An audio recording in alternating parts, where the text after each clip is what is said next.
For today's video, I want to talk a little bit about how to use reference in your drawings, or as I like to call it, how to use reference correctly.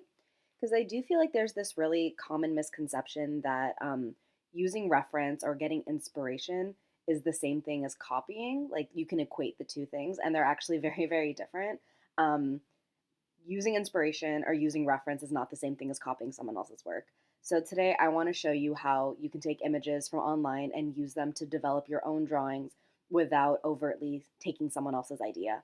Um, in this particular video, I'm going to be using photo reference, but I do want to do a separate video where I talk about how to use artwork as inspiration and as reference, but they are pretty different, so I feel like they do deserve two separate videos. And one question I get all the time is, where do I get inspiration or where do I get ideas? And there's a lot of different places or resources for me, but one that everybody knows is Pinterest. And I do think there are a lot of problems with websites like Pinterest, but they can be really good for using reference or inspiration if you know how to use that correctly. And so I kind of want to show you how I use it to get ideas for my own work. I like to keep my Pinterest pretty organized. I have each board separated into different types. So this particular one is my photo reference, and this is where I pin pictures of people that I find really inspiring, either because of the pose or because of the outfit or the hairstyle, just different images that when I look at them, I'm like, I really like how that looks. I may want to draw a character inspired by them at some point.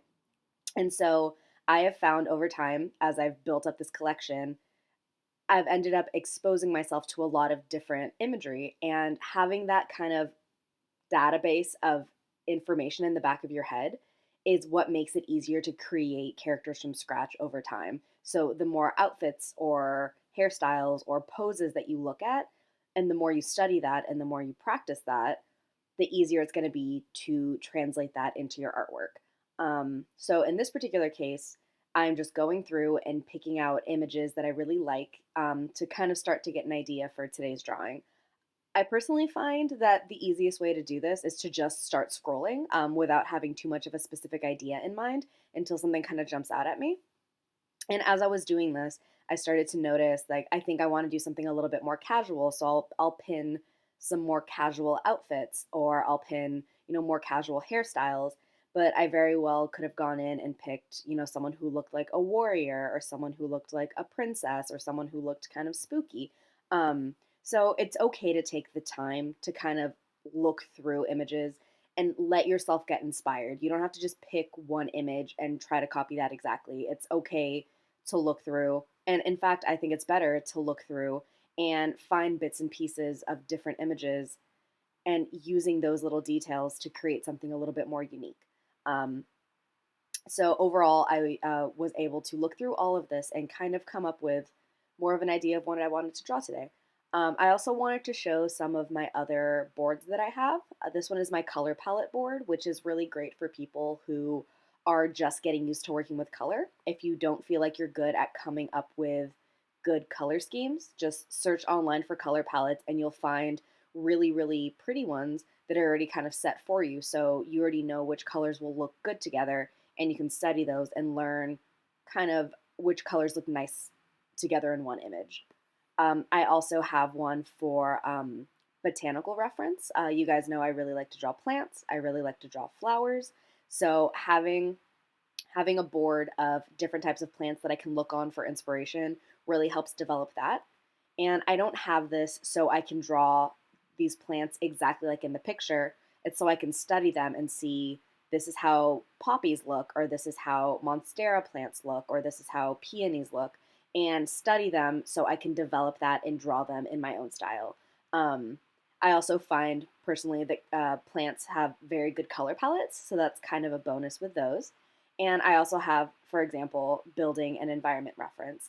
And you guys know I don't really draw environments or buildings very often, but that doesn't mean I can't be inspired by an aesthetic or by a color palette. Or, for example, last year I drew a girl wearing a dress that had a haunted house pattern on it, and that was inspired from some of the haunted houses I had saved in this particular board. So you can see how having all of these different images can tie back into your work. So the more you see it and the more you look at it, the better. And if anyone is interested in seeing the things that I have saved in my Pinterest, you're more than welcome to follow me over there. I will have that linked down below so you can kind of see the things that I save in order to reference back later. If that'll help you, you're more than welcome to do that. And since I was already doing a screen recording, I figured I would just leave in a clip of me setting up my file to work in. When I'm going to be doing speed drawing videos, I set the dimensions of my canvas the same as the dimensions of an HD video, so that way when I export the time-lapse drawing, it is already the correct dimensions, it's already high definition. Just makes it a lot easier for me. So if you do drawing videos and you use an iPad, that's a really quick way to do it. And you can also just adjust the canvas size to whatever your size needs happen to be. And once I have my file open, I'm going to drop in a few of the pictures that I screenshot that I'm going to be using as reference.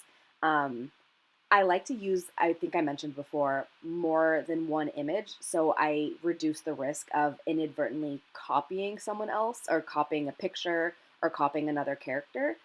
So instead, I'm going to be picking and choosing parts that I like from all of these different pictures in order to come up with something a little bit more unique.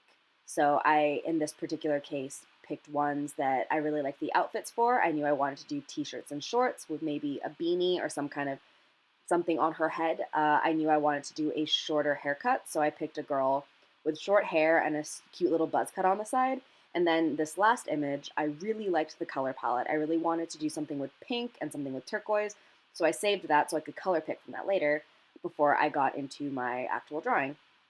And then for the actual drawing portion, I did cut out part of the sketching process. Like normally I leave that in, but today was just so frustrating. It was like infuriating trying to get the drawing to look how I wanted it to. So I skipped over to me working on the more finalized pose. In this particular instance, I actually didn't pick a picture that had the exact pose I wanted to use. I just came up with something on my own. But that comes from practice. That's because I've drawn bodies hundreds and hundreds of times. So I was able to come up with something from my own head. But you could just as well pick a drawing with a pose that you really like and kind of pull from that as well if you're less comfortable coming up with organic poses on your own. And you can kind of see how I picked elements in order to develop this drawing. I did these shorts kind of from the first image that were cuffed at the bottom. I picked a t-shirt with longer sleeves like in the second picture. I did kind of a one of those beanies that isn't so slouchy. It's like a little bit of a pointier beanie from the first two images. And then I picked the hairstyle that was a little more similar to the third picture, but I adjusted it slightly to how I liked it. And I will be pulling, as I said, the colors from the fourth picture that I picked. And then I just set to work working out the details and working out the overall composition, kind of getting it where I liked it. And as with most of my digital drawings, I did the sketching with a gouache brush, and I will be doing the inking with a dry inking brush.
All right, so now we're going to get into some coloring, and as I mentioned, I did color pick directly from that picture, that fourth picture. And for this, I did use the actual color picking tool and pick out the colors that I wanted, and then adjusted the saturation a little bit. I decided to keep it relatively simple. If you are not used to working with color or you struggle with it, simplifying it and using like a small amount of colors will just make the image a lot easier to work with and it won't be so overwhelming. So I kept it relatively simple here, mostly pinks with the pop of turquoise for the hair. And as always, I lay in the skin tones first, then I lay in the hair, the clothes, and the details. There's no particular reason I draw it like this. It's just my normal way of doing it. It's just habit at this point. I did decide to go with the turquoise hair, just like the model in the fourth picture. And that's why I was really glad that I picked a different hairstyle than the one she had. Because if I had done that kind of vintagey pinup hairstyle and then colored it the same exact color, it would have looked a little too similar to that picture. And then I still wanted to keep the turquoise and pink together. So even though she has a different hair accessory, it's still the same pink as the hair bow. So I can get those colors together without it being identical. For the shirt, I actually color picked from the background of that last picture because if I had made it pastel pink like the model was wearing, I would have felt like it was too similar. So I was able to keep some of the same colors without her outfit being identical. And then I color picked the shorts from the second picture. I kind of liked the black gray color because I really like how black and pink go together. And then the last detail was just doing the plants. I didn't use any particular plants for reference here, so I just decided to make them kind of a lime green. That was a personal preference because I think turquoise pink and lime green just look really good together. It's a color palette that I really like, and I learned that from studying color palettes over time. And then the last part was just laying in the details and the highlights.